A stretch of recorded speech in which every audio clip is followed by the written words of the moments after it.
different people read Gita from different lens. Some read it as religious, some read it as spirituality, and I look at it from a philosophy. It is never going to be the case that you don't care about what people think, but you have to do the hard things or things that matter to you despite caring about what people think of you, right? I can say this for a fact that your mom's being healthy is a big luxury that we live in. If your parents are healthy, it's a big luxury that you have. One day prior to the Shark Tank shoot again, I was thinking of asking 4 crores in capital.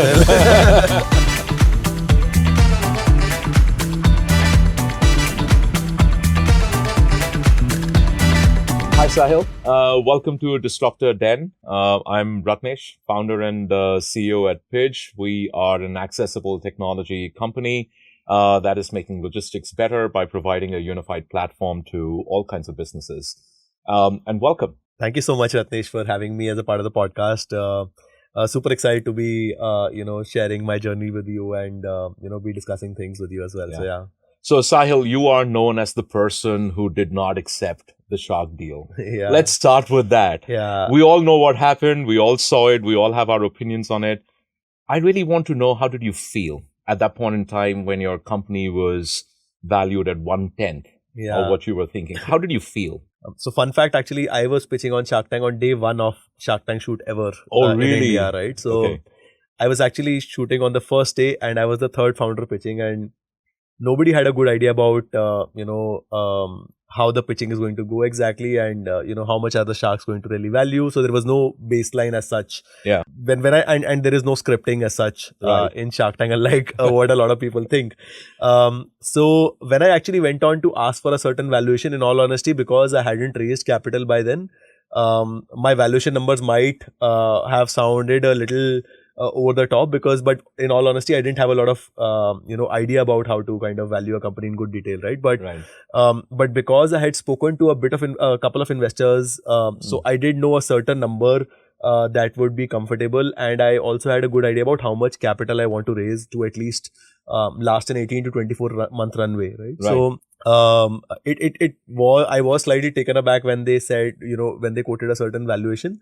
And because you had 20-25 cameras left, right and center live while I was pitching, it's even harder to kind of just keep your calm. If you could go back in time, would you have done anything differently? I think if I would go back in time, I would probably ask for a lesser amount and look at those investors as strategic investors than investors for the capital. But because they are individual angels who are coming on your cap table, you have to look at them as strategic people and specifically look at specific people who you would like to raise from, and know for a fact that their valuation will be lesser than an agent network valuing you or a venture capital firm valuing you. In fact, one day prior to the Shark Tank shoot again, I was thinking of asking 4 crores in capital.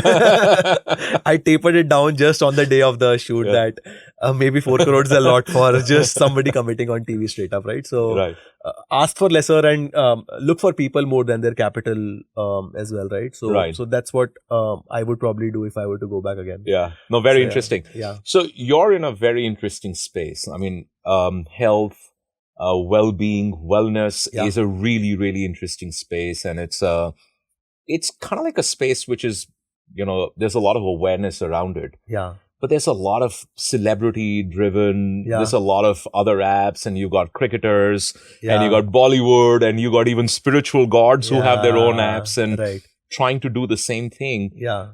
How do you see the relevance of an icon, a brand ambassador, versus the substance, what you're doing? And, how do you really look at that dynamic? Well, I think that's a very good question. And I think it's very important to have a brand ambassador in general.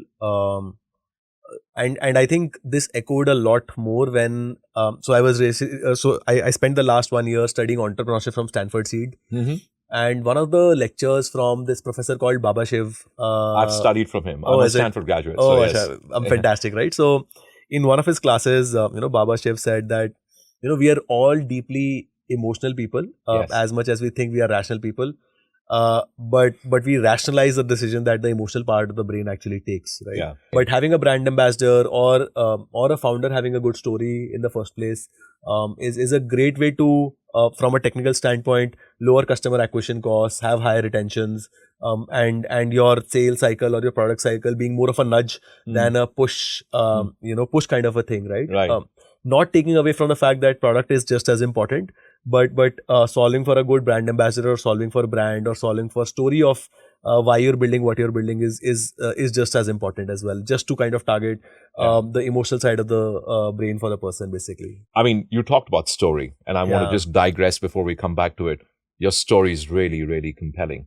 Maybe you can just share that, with everyone, your story, because it really touched my heart. Thank you. That's very kind of you to say, Ratnesh. So it was actually back in September 2017 when my mom had a major brain surgery, and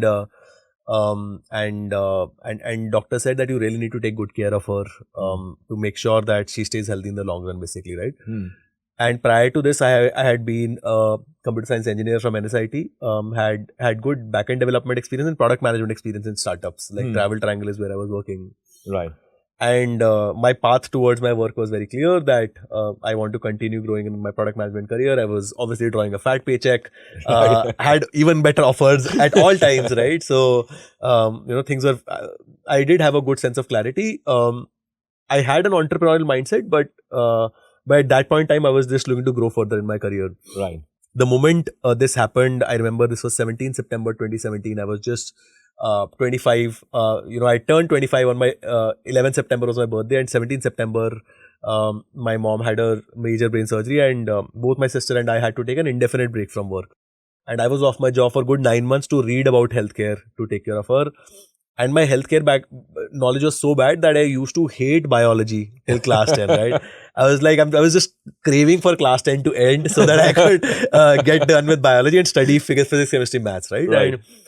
And, so we had taken up this huge challenge where my sister Sakshi and I decided that we will divide responsibilities. And we were both jobless for a good 9-10 months to take care of things, right?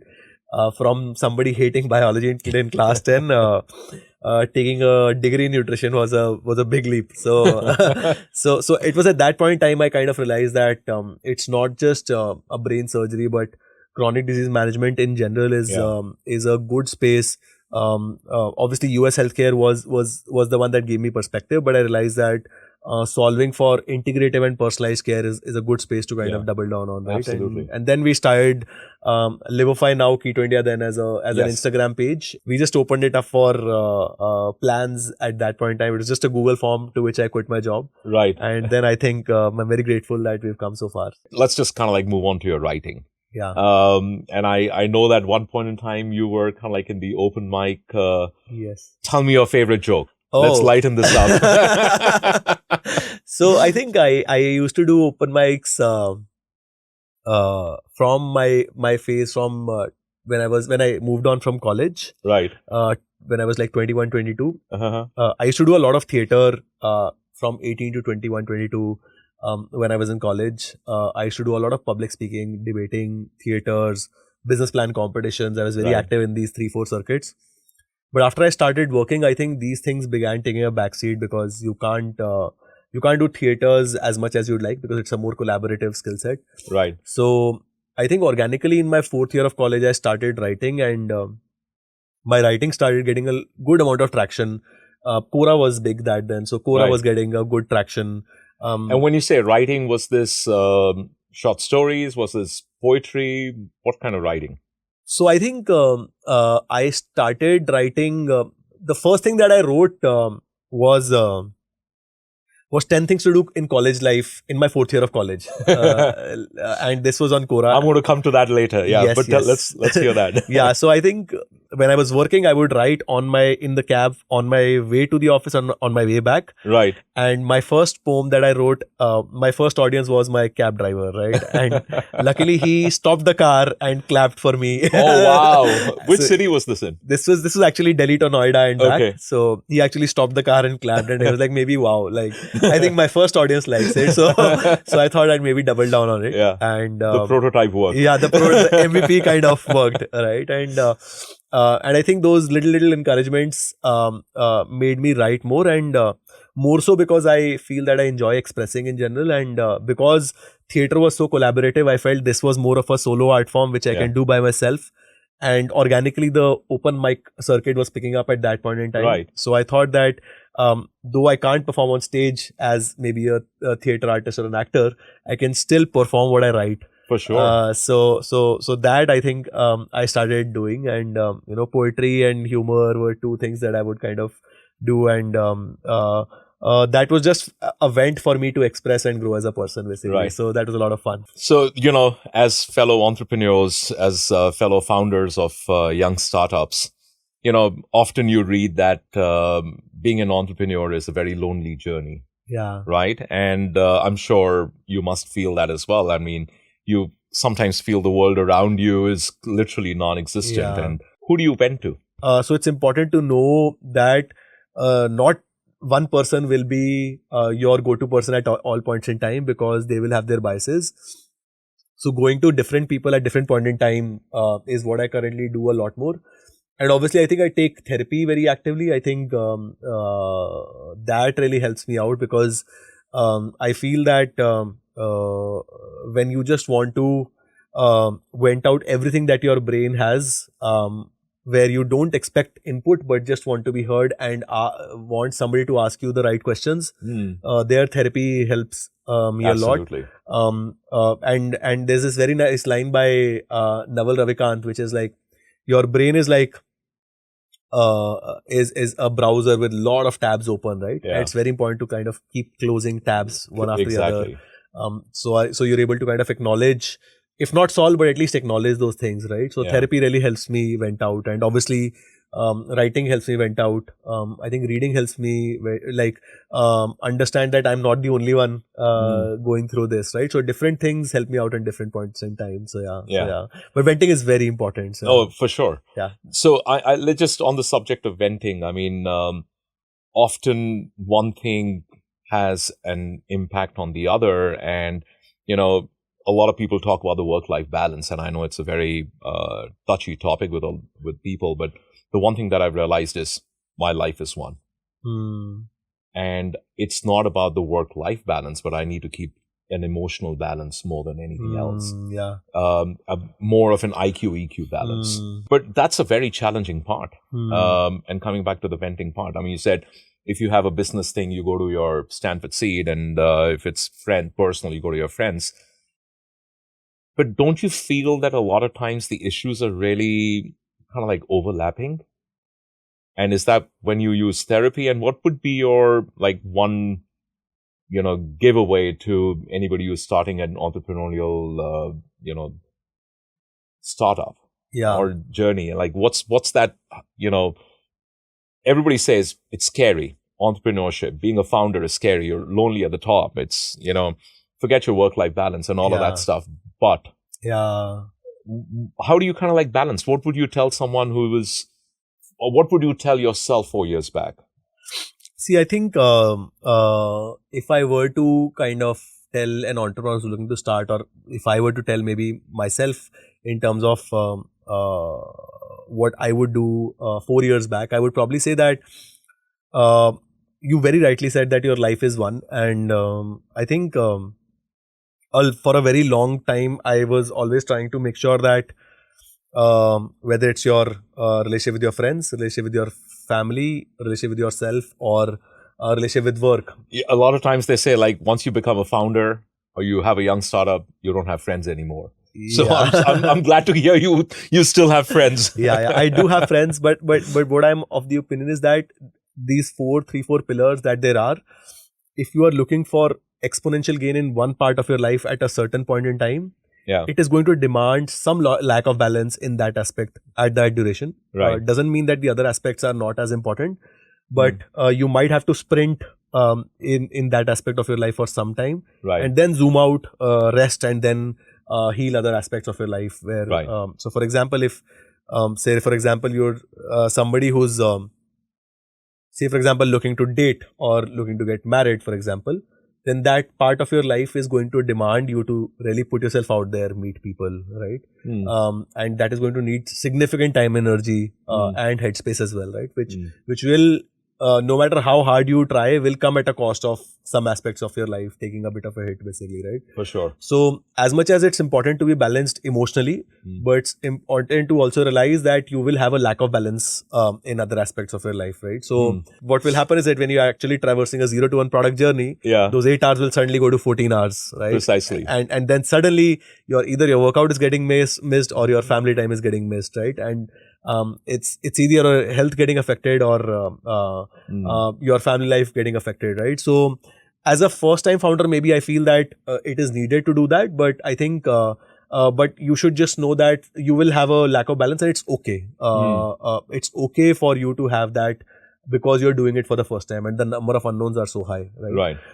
If I were to go back to myself and tell myself something, is that share load, delegate as much as possible. I think as much as we all know that, deep down as founders, we still take a lot of load on ourselves because we think ourselves to be too good to manage everything, basically, right? Right, Sahil. So, one of the things that you're trying to achieve is better health. Now, in the Indian context, when a kid is healthy, it means very different. And, when a lot of your family says, when you lose weight, and it says, kamzor ho gaya. Now, that's the mindset. That's really, our kind of like how we've all grown up and how our parents think as well. How are you dealing with that? I think that is one of the hardest nuts to crack in Indian families in general. If you probably look at any Indian setup in general, if a relative has offered you food, which is maybe a sweet thing or something which is maybe scientifically unhealthy, and you probably refuse it politely, they will ask you 3-4 times till the time you don't actually accept it, right? Unlike Shark Tank, you have to accept this offer. You don't have an option here, right? So it's considered rude to not have things, and if somebody's trying to make healthier choices, it's in some way or the other looked down upon or joked upon कि मतलब तू अनोखा ही है जिसके लिए अलग खाना बनाए, तेरे लिए अलग डाइट बनाए, तेरे लिए like मतलब यही आए अनोखे basically जिनको अलग खाना है basically, right? So that being said, it's a very difficult thing which is very deeply ingrained in our culture in general. A lot of Indian foods in general are healthy, not taking that away, but just encouraging unhealthy food practices should not be one encouraged. And if somebody is trying to kind of make healthier choices, we should kind of be okay with accepting no's more often than not, which is considered rude in a lot of setups, and that's one of the hardest problems to kind of really solve for. Your purpose was your mother. Let's talk about mothers. I think the whole sentiment of, I think if there was one word to describe a mother, it would be selfless. I don't know the number, but I think it's safe to say that most mothers in our country are not very healthy. Would that be correct? And what would your message be to those mothers or to the children, and say, like, how do you kind of bring them into the ecosystem? And that, I know, is more preventive rather than curative. I can say this for a fact that your mom's being healthy is a big luxury that we live in. If your parents are healthy, it's a big luxury that you have. Do whatever it takes to make sure they continue to be healthy. So, for example, my mom just had her a tooth implant just yesterday, for example, right? And she messaged me on our family group that I'm absolutely good, just so that she's sure that he's not bothered while he's working very hard, and she knew that I had 10-hour meetings back to back, and I have the same schedule today as well.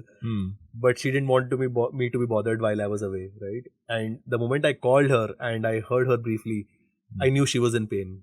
Even during the surgery days, on 17th September when she had her surgery, she was puking for 10 days straight. And not once did she say that I'm not okay. When we saw the MRI, it still gives me chills that she was saying she was okay despite going through all of that. And it's not just my mom, and there are so many moms like her where they just tell everyone I'm absolutely okay when they're not, right? Yeah. And it's very important for all children, irrespective of how your careers are going. Speak to your moms at least once or twice a day. Video call them, talk to them. Yeah. Specifically from a health standpoint, I would probably say that getting different tests done on a regular basis is very important. Whether it's their blood work, even full body imaging tests, good practice to have, and actually actively working to make sure that the blood tests stay intact. Right. Especially when moms cross maybe 45, 50, when even kids are maybe at an age of 18, 20, that should be an active investment that children should do on their moms or parents in general, and not take that for granted, because bad health compounds so much that you have to deprioritize everything else in your life to take care of things there, right? And I am a living testimony of that it's easier said than it's easier said than done. In fact, it's very hard. It's emotionally very hard and very hard to kind of manage when things have truly gone south. Let's kind of like take a step back and go to your most favorite and famous writing so far, which was the 10 Things to Do in College. Yeah. Let's come back. Let's lighten it up. And what are those? Tell me your top 3 out of those 10 things. I think. I remember a couple of them. It's been a while since I wrote them, like 10, I think 9-10 years to be precise. But first of them was date, because I think you should date in your college life at least, because it teaches you about how the opposite sex thinks. It gives you perspective. So that was one of the things that I wrote about in good detail. The second was fail a lot, because that is one of the hardest muscles to build in general. Is that so when I actually went to college, I joined 16 societies immediately in my first year of college, and I was trying everything there was that college had to offer to me, because I was just. But there's a difference between what you were doing is trying versus failing. I mean, I'm sure that you wouldn't want to have failed your class. Yeah, absolutely. Absolutely. But I wrote about just that also. But I feel that, there are a lot of things in life that you think that you are good at, but you don't taste that enough, and you don't put yourself in that room enough, because you feel that you'll feel off in the initial few days, weeks, right? But it's very important to go through that cycle, because then you at least know that, hey, maybe I'm not as good as I thought I was, right? But just tasting every single thing in terms of experience that you think you may be good at, it's very important, right? And it actually helps you build that muscle that you are not going to be successful in every attempt, right? So somebody who's gone to a tier 1 college, who's probably done well in school, they've not really tasted failure as much, right? So failing is very important. It teaches you that you are good at some things and you're actually not good at something. It's absolutely okay. And most importantly, it gives you it helps you with building that muscle of knowing that you have to start from a clean slate, and it's okay. Right. So, I think we were just speaking, of this podcast as well, how you decided to pivot and start things from a clean slate when you felt there was a need, right? Yeah. Those are traits that don't get built overnight, right? Deep down in your college days, if you feel that you failed at something which you thought you were good at, it helps you build that muscle that, okay, if I am not good at something and I traversed it for long enough, I know that I can still start from scratch and still be good at something else, right? The third thing that I wrote was, which I wrote then has evolved now. I wrote that learn the art of not giving an F-star CK. Yeah. And I felt that you should not care about what people think of you when you're failing or when you're trying in your journey. Yeah.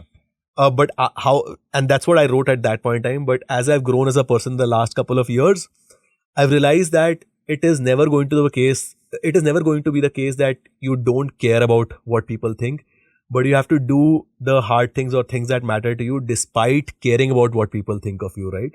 Yeah. So if a person close to you tells you that you are bad at this, or what you're thinking you may be good at is not going to turn out as well, it's not that it's not going to matter to you. Right. You might say that it does not matter to you, but if somebody says something nasty to you on your face, it's never going to happen. It does not matter to you, right? But just taking that plunge and leap, despite caring is the hard muscle to build over the years, right? Yeah. And when you do that for long enough, I realize that it's not about not caring, but it's about doing despite caring what people think of you. So let's put this in the context to very interesting points. Maybe if I take the element of dating out of this, Yeah. I think the other two we can take in context to being founders, Yeah. being an entrepreneur. So the two things that you talked about is not being afraid to fail, and the second thing is not worrying about how people judge you. But then we know how the ecosystem works. Yeah. Right. The moment you talked about trying to do something which is right for the business. Yeah. Even if it's kind of like slightly away from your purpose, but it's right for the business. Preventive versus curative, because you got investors on the cap table. Yeah. Right. So when you've got external stakeholders, how do you not care? Yes, absolutely. You can't not care. That's exactly what I said, that you have to do things despite caring, basically, right? And how do you balance that? Because I'm sure your investors, every investor wants to see rapid growth, wants you to do literally everything and show that scale. And on the other hand, you want to just kind of like follow a certain path. So how do you do that? I think giving very clear perspective helps. That at a certain stage, maybe when you raised capital at a certain point in time, you were able to foresee business going in a certain direction. And they look at financial outcomes, obviously, but I think the investor ecosystem has matured to a good stage in the last 7-8 years since I've been in the startup ecosystem, that as much as they have returns to give to their LPs or want to get returns for themselves, they also know that the business dynamics are going to evolve, where the founder might have to take certain calls which might not look financially lucrative right now, but will look financially lucrative in the larger scheme of things, right? Right. And I don't think, for example, specifically talking about investors, they are okay with you taking one seat back or one step back for you to move 10 steps forward in the long run. Yeah. Exactly. Yeah, exactly. Yeah. But if your conversation or if your perspective does not have enough depth and research in it, they will know that, and they will obviously give you feedback, right? And you should be open to taking that as well, because they're investing in so many portfolio companies, and you might have perspective of yours only. Yeah, I think data protection, of course, with the government, introducing DPDP, a couple of years back, and of course GDPR, is always the gold standard. I mean, as Pidge, because we have access to so much data, we went and got our GDPR compliance about 2 years ago. But let's leave the data safety and security as one bucket. Yeah. I'm more kind of like intrigued. Somebody says, okay, I have obesity problem and you've charged me so much of money. I am not losing weight. What do you do? See, typically the function is that if you have logged what we have suggested to you for the next X duration that you worked with us, and we say that even if you've done 80 to 90% of what we've suggested to you, you will definitely get results. And if you guarantee results. We say as long as you've logged things on the product, basically. So you're saying follow and we guarantee results. Yeah, yes. What if you don't get results then? So far, we've not seen that case, in all honesty. Right Do you now. see that as a risk in your business? I don't see that as a risk, because typically the approaches that we've used are scientific, and we use very clinical approaches in terms of helping patients in general, right? And we've worked with upwards of, I think, 15,000 patients by now. So we have a decent patient pool to kind of validate that as well. So we've not stumbled upon the case, but we want to make sure that they're actually doing what we're telling them to do, basically, right? Right. So that is very important. Yeah. Right. So that's not a risk. Yeah. Or for somebody with thyroid or diabetes. Not much of a risk. Yeah, For because us. I'm kind of like curious, because when you're curative, you will have that you may have that challenge, versus when you're preventive, challenge, but maybe to a lesser degree. The right approach eventually becomes validating and publishing clinical papers. So Right. we'll be doing that in the next couple of years, but we've not seen that as a risk initially, basically, right? Because as long as you have the data that you've done internally and you're confident about that, you're like mostly good. So yeah. Okay, so as a founder, there are moments in a day that you're super excited and you're super happy, and then you're super depressed, super angry. What's your biggest peeve? What do you hate the most about being a founder? I think it's doing things that you don't like with the same kind of intensity. Give me an example. So I hate from the bottom of my heart legal, finance, HR work. Like I hate it. It drains me so much. So I jokingly call myself as like chief OTP officer, chief Safai officer, CSO or COO, right? But I think those things. I've also learned it the hard way that being a founder, you have to have a very generalist mindset, and as much as you do things with the intensity and rigor of things that you like, you have to do those same things you don't like with the same kind of intensity and rigor, right? Only then it's there, right? But so when you talk about work ethics, that's very interesting, because is work ethics the intensity? Is it the impact? Is it the integrity? What is it for you? I would say work ethic is multiple things for different people at different stages of their career, right? So for a leader, so for example, for an individual contributor, they should learn the rules of the game properly before they say that इससे मैं agree करता हूँ या नहीं करता हूँ. But most people, at least I've seen, at least maybe the people who join, they inherently first start with there is so many things that are wrong with the business. But I'm like, whatever, it's come so far because some things have worked, right?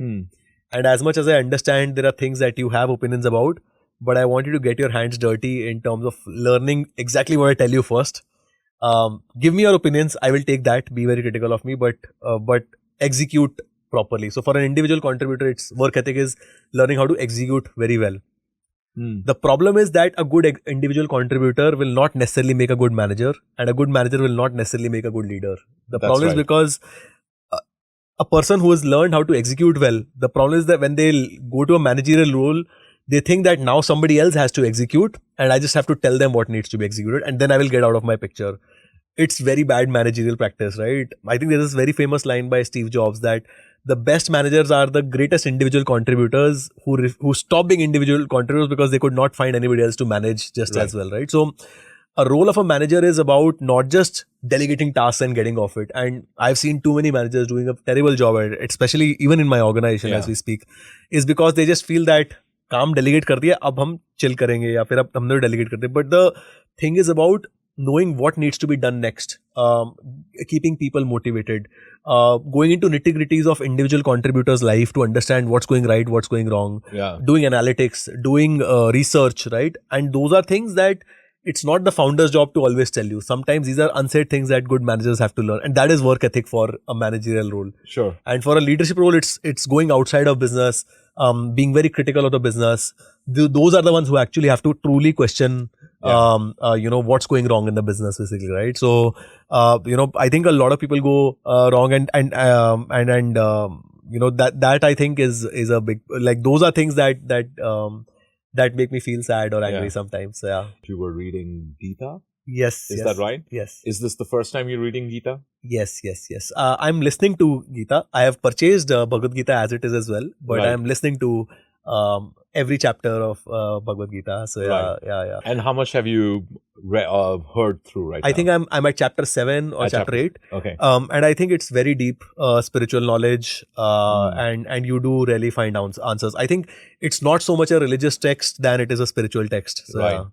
So I am very intrigued. So fun fact, I read my first version of Gita when I was in grade 6. Wow. So like 10 years old. Wow. And, back in school, we used to have a library period. Yeah. And I wanted to be cool. Yeah. And I saw this very red, colorful book with golden letters, Bhagavad Gita written, and I wanted to be cool. Like, look, I read Gita. Wow. And I picked it up for the wrong reasons. Yeah. And I had 1 week. So, you borrow books for 1 week. And I started reading it. Read a few pages. It was like 250 pages in English. And I extended it by another week and I finished reading Gita. Wow. And that was the first time. And, if I was to describe Gita, and to me, that's my philosophy. I kind of like believe we're each other's Krishnas. Yeah. So from more than spirituality, for me, it's a philosophy. It's a way of life. Yeah. You're my Krishna, I'm your Krishna. And that's kind of like how I think about Krishna and how I think about how Bhagavad Gita. So that, and I was, as I said, I was 10 then. Yeah. And that has completely shaped, the way I think. So when you told me that you're reading Gita, I was very, very intrigued because different people read Gita from different lens. Some read it as religious, some read it as spirituality, and, I look at it from a philosophy perspective. So very, very interesting to hear about it. As we wrap up, Sahil, I just want to thank you for being on the Disruptors Den. You are disrupting the space by, focusing on things which are important, lesser talked about, and the way you're going about in balancing yourself. And being open about, whether it is, how you vent and, the people that you lean on to take support. I think that in itself is a disruption in just from a conversation point of view. I wish you all the very best. I wish you that you continue to bring health, wellness to the people in general. And please give my regards to your mother for being inspiring for you. No, thank you so much for having me as a part of the podcast. I thoroughly had a good time interacting with you and sharing my journey and learning from you as well parallelly. And, I think the beginner's luck worked well in Shark Tank India. I'm sure it's going to work even more here. And wishing you at Pidge and Disruptors and lots of growth in times ahead. Thank you so much. So, yeah. Thank you. Thank you so much. Thank you.